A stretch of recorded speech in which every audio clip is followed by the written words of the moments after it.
Mis primeras palabras, que no las últimas, deben ser para agradecer de la manera más cumplida y cordial la hospitalidad que nuevamente me concede el Instituto Colombiano de Derecho Procesal.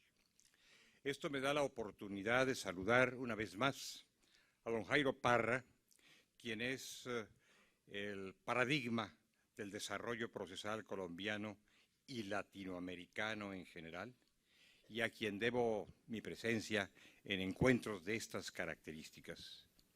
También quiero, al saludar al doctor Jairo Parra, establecer mi gratitud y la gratitud de los procesalistas de América Latina hacia la ciencia jurídica y particularmente hacia la ciencia procesal de Colombia, de los colombianos y de su desarrollo intelectual y doctrinal. Hemos podido aprender mucho y seguramente seguiremos aprendiendo más. A eso he venido, a aprender de los maestros y amigos colombianos hoy, como ha sido el caso el día de ayer y durante muchos años transcurridos. Un saludo, pues, a la mesa, un saludo al procesalismo colombiano y a usted, don Jairo, por su generosa hospitalidad. El tema que se me ha asignado es el referente al diálogo jurisdiccional y al control de convencionalidad, que son dos grandes cuestiones que han atraído la reflexión y la acción del orden jurídico en nuestros países y muy particularmente la atención y la acción de los juzgadores. Creo que puedo mencionar y debo mencionar como puntos extremos de este tema aquellos que se localizan en el marco del control y del diálogo. Ante todo, la construcción en la cual hemos avanzado y la recepción del derecho internacional de los derechos humanos. Hace cierto tiempo, quizá no mucho, era para nosotros, para todos prácticamente, algo extraño y distante, ese derecho internacional de los derechos humanos. Habituados como lo estábamos al derecho internacional que regía la relación entre los poderosos, entre las potencias, no habíamos incursionado todavía, insisto, hace algunos años, en el derecho internacional que coloca en el centro de la escena al ser humano. Lo hemos hecho ahora y lo estamos haciendo crecientemente. Y al destacar la existencia de un derecho de esas características, debemos también destacar la forma en que se está recibiendo el derecho internacional de los derechos humanos en el orden jurídico interno de todos nuestros países. Este es uno de los fenómenos más relevantes e imperiosos de la época actual. Se ve acompañado por la presencia de una serie de instancias internacionales, instancias de distintas características, administrativas unas y jurisdiccionales otras, instancias sugerentes, orientadoras o imperiosas que contribuyen a remodelar el derecho interno y a las cuales estamos atentos en los distintos espacios de los países americanos. Ello nos ha llevado a meditar de nueva cuenta sobre grandes cuestiones de siempre y de ahora. La soberanía es una de ellas. Las decisiones políticas fundamentales vinculadas con nuestra tradición jurídica y con las innovaciones aportadas por el derecho internacional de los derechos humanos. Es así como estamos tratando de construir un derecho común, un jus comune latinoamericano, particularmente en el espacio de los derechos humanos.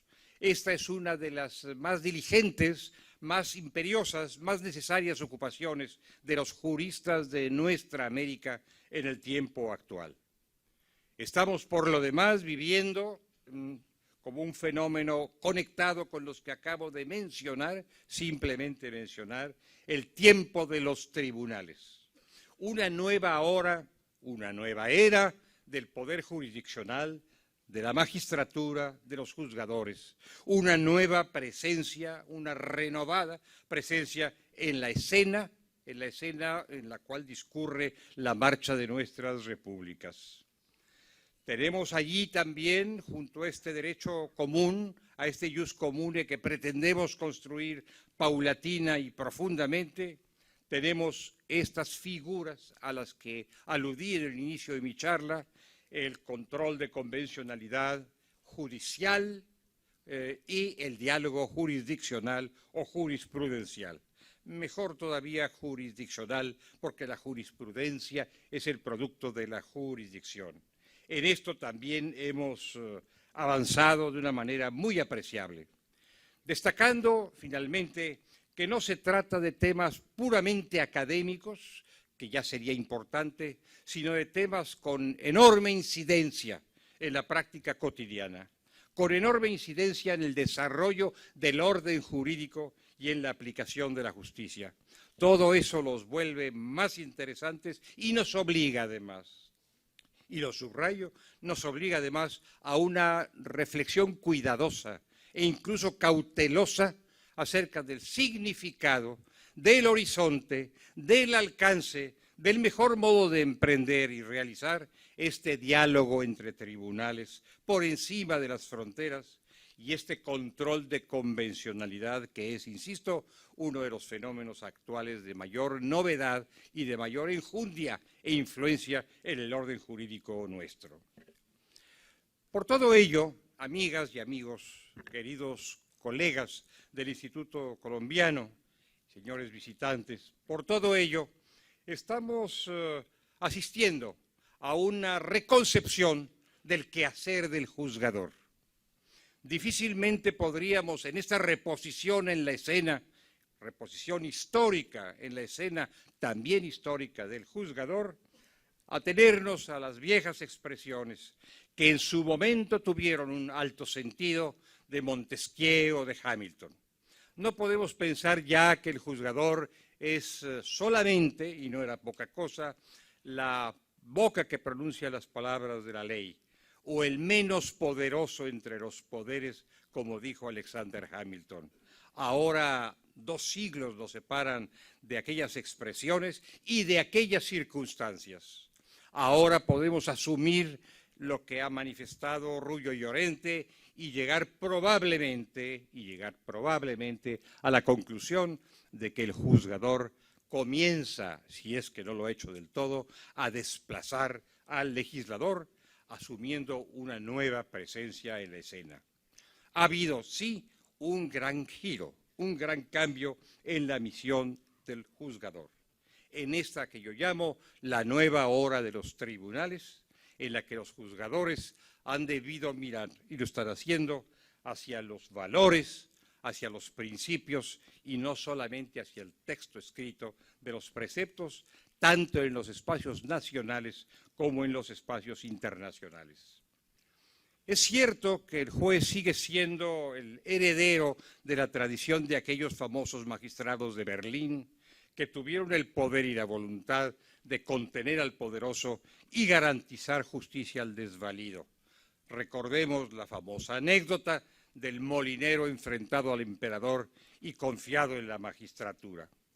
Pero también es cierto que el juzgador contemporáneo se ha constituido en un garante de los derechos humanos a través del amparo que brinda a la libertad de alguno o al derecho de alguno también, extendiendo su manto protector simultáneamente sobre la libertad y el derecho de todos. Esta es misión contemporánea y muy relevante del juzgador moderno. Y cierto es también que a través del acto jurídico individualizado, la sentencia, o en algunos casos la opinión, el juez contribuye no solamente al rescate, a la preservación de un derecho subjetivo, sino a la construcción misma del orden jurídico total, del orden jurídico objetivo. Esto milita en pro de una redistribución muy amplia del poder. Se ha estado llevando adelante una amplia redistribución del poder que estuvo confinado en manos de muy pocos en el orden nacional e internacional. No solamente la novedosa aparición de estos juzgadores que ahora tienen un punto protagónico en escena, sino también de las llamadas instituciones de la sociedad civil y también de los órganos internacionales, no impuestos, sino construidos por la voluntad soberana de las naciones, como órganos de supervisión, como órganos de seguimiento, pero también de jurisdicción para hacer justicia y aplicar el nuevo orden jurídico internacional. Militan todos en favor de la nueva centralidad del ser humano. Tenemos constituciones antropocéntricas, para usar la expresión de Haberle, y a esas instituciones, a esas constituciones, a ese nuevo estatuto, es hacia el que convergen los quehaceres jurisdiccionales y no jurisdiccionales, para poner a cada quien en su sitio.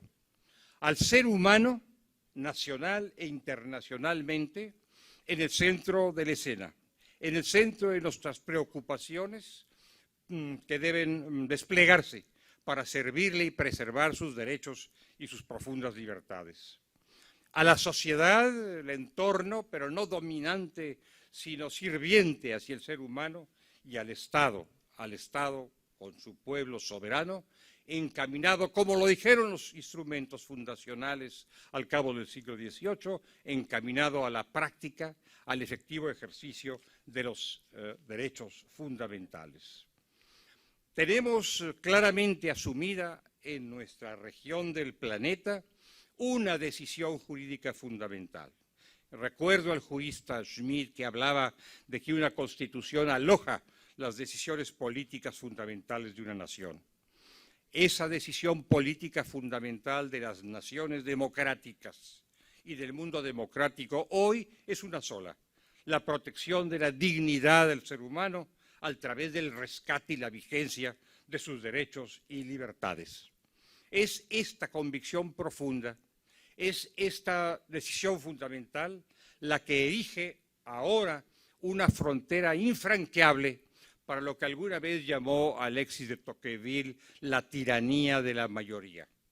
El ser humano se encuentra a resguardo de la mayoría, inclusive de sus conciudadanos, de la eventual tiranía de sus conciudadanos, a través de esta decisión fundamental que le protege, que le preserva y le reconoce en su altísima dignidad.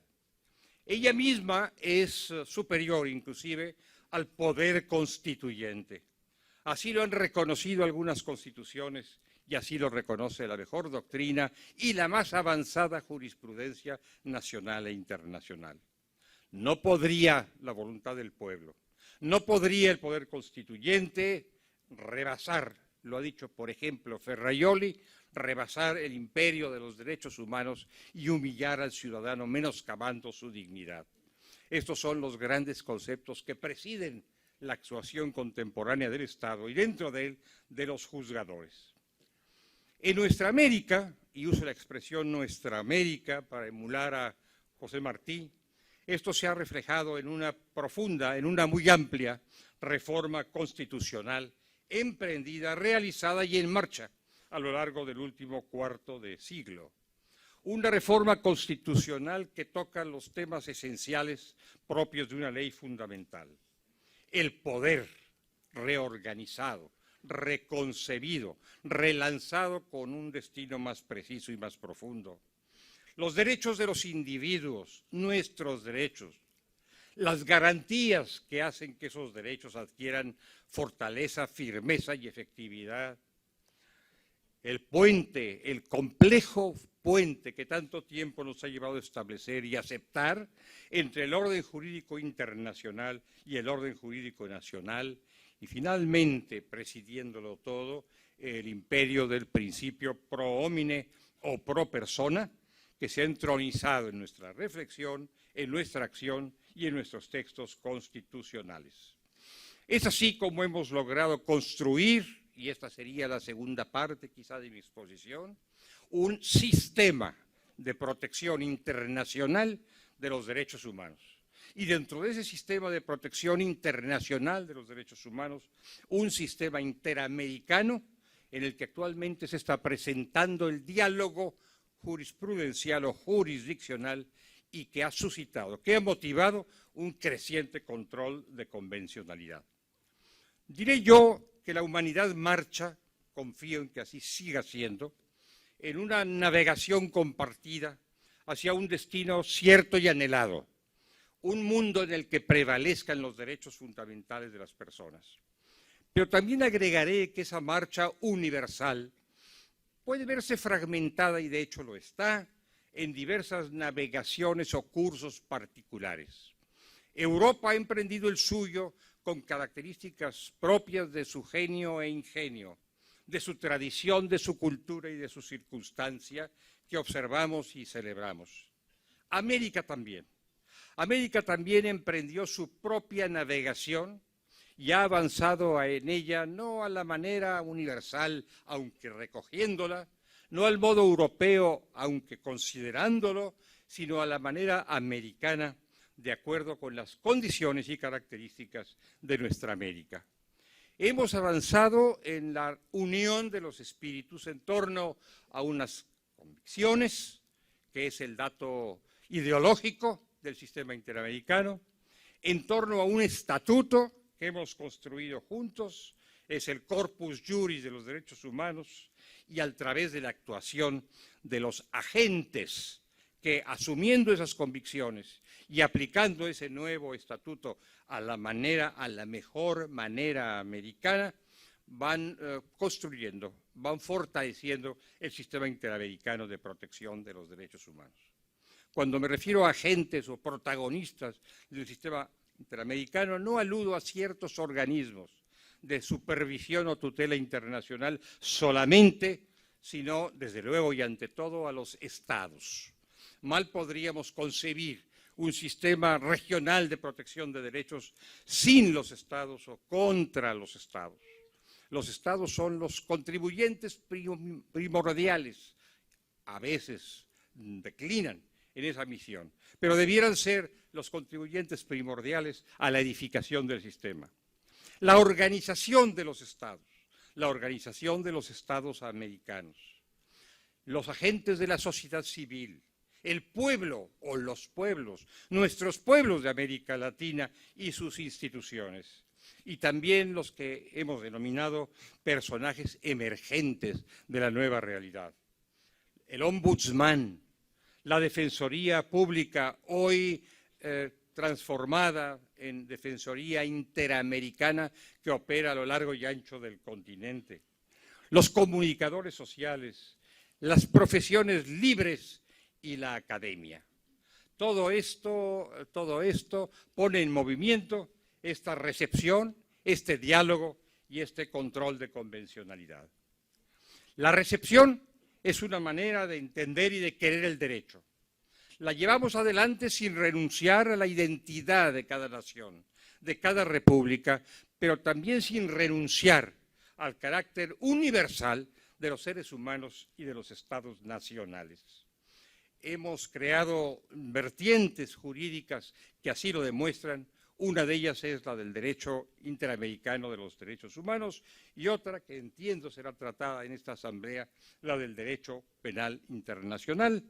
Y lo hemos hecho con base en la singularidad de los tratados de los derechos humanos, que tienen una naturaleza especial si se les compara con otros derechos y que constituyen, como lo ha dicho la jurisprudencia europea, cuerpos vivos en constante evolución.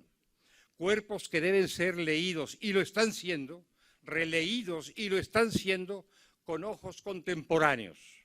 Los textos, como los constitucionales, provienen de décadas o de siglos atrás. Los constitucionales, los internacionales, solo de décadas. Pero la mirada que despleguemos sobre ellos, la interpretación que hagamos a propósito de ellos, debe ser verdadera y estrictamente contemporánea. La mirada para los hombres y las mujeres de ahora. A través de puentes nos vinculamos los órdenes internacional y nacional. Un puente constitucional, primera manera de aproximar estos hemisferios. Un puente constitucional que ya se refleja en distintas reformas a los textos fundamentales de nuestras repúblicas. Esto adopta diversas expresiones. Quizá la primera, cronológicamente, y una de las más atractivas, fue la que se consolidó en la reforma argentina de 1994, que logró enormes pasos adelante.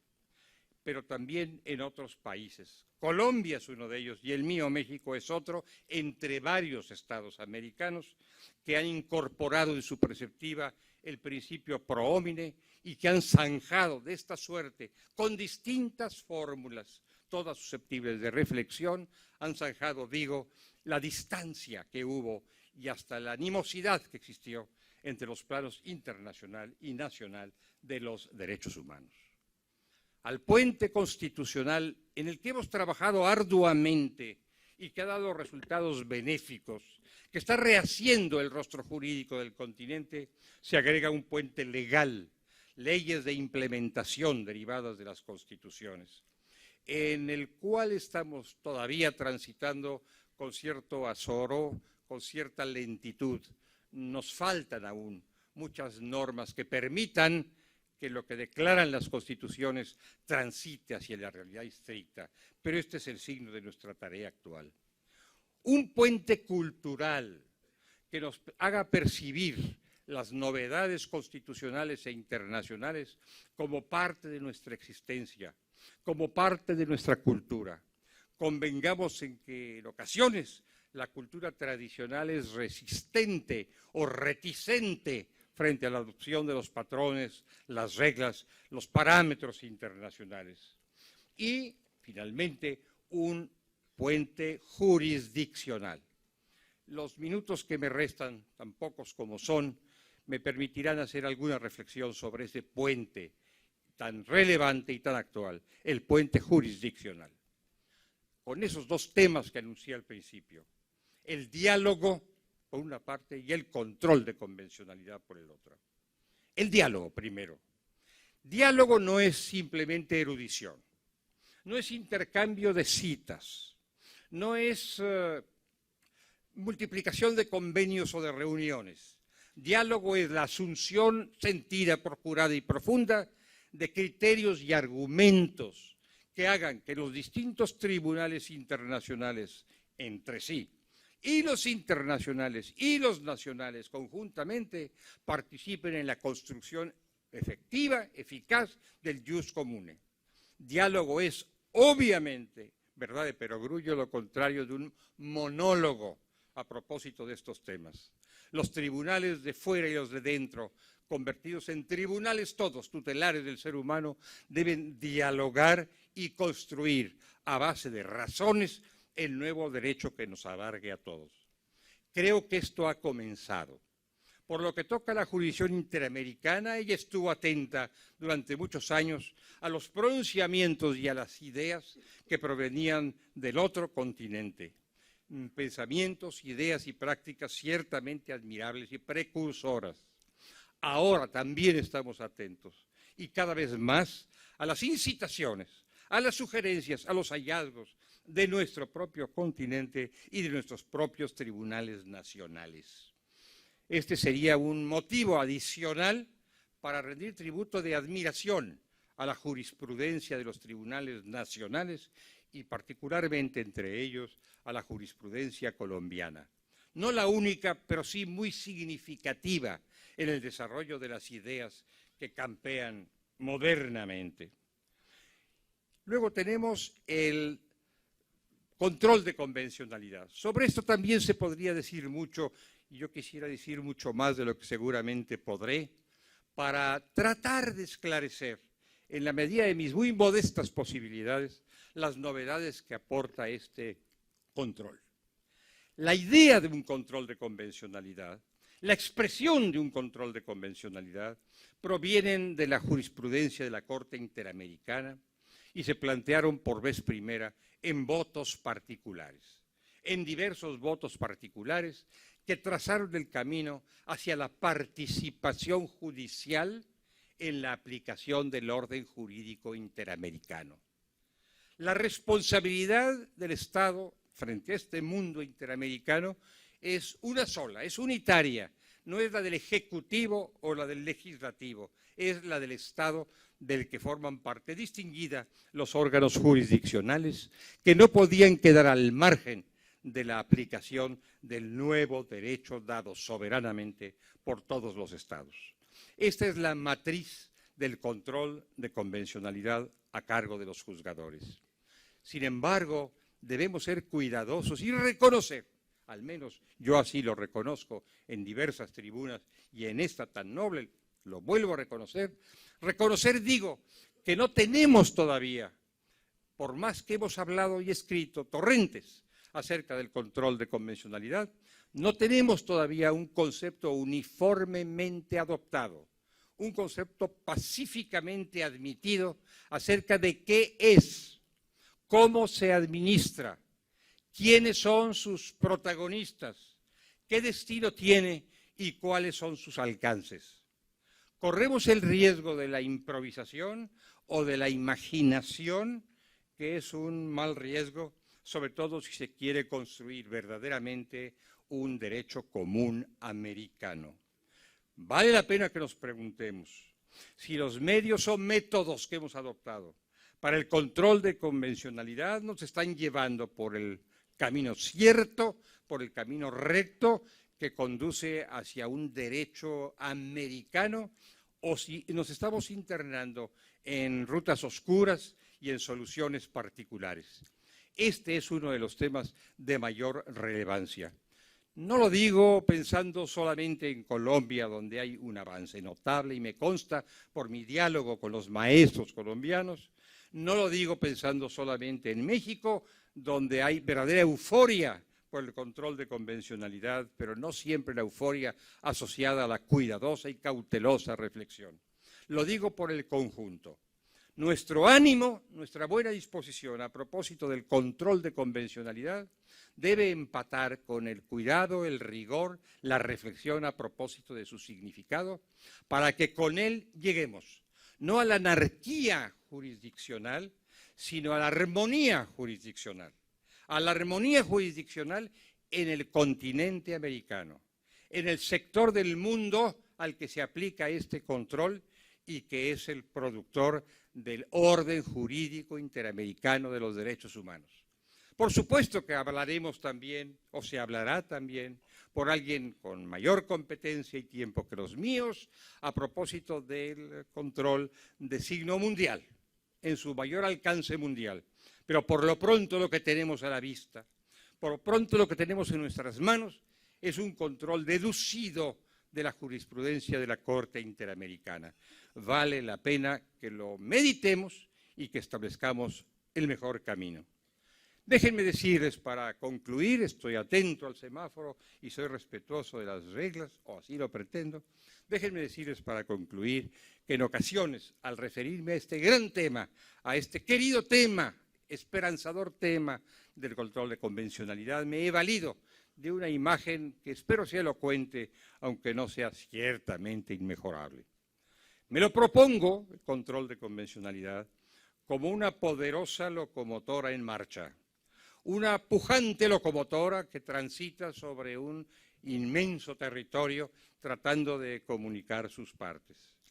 Con su fuerza, con su belleza, con su ímpetu, puede prestar grandes servicios, pero también puede generar enormes riesgos, porque a veces me parece esa locomotora en marcha que suscita tanta imaginación y tanta acción, parece transitar sobre un camino sin rieles.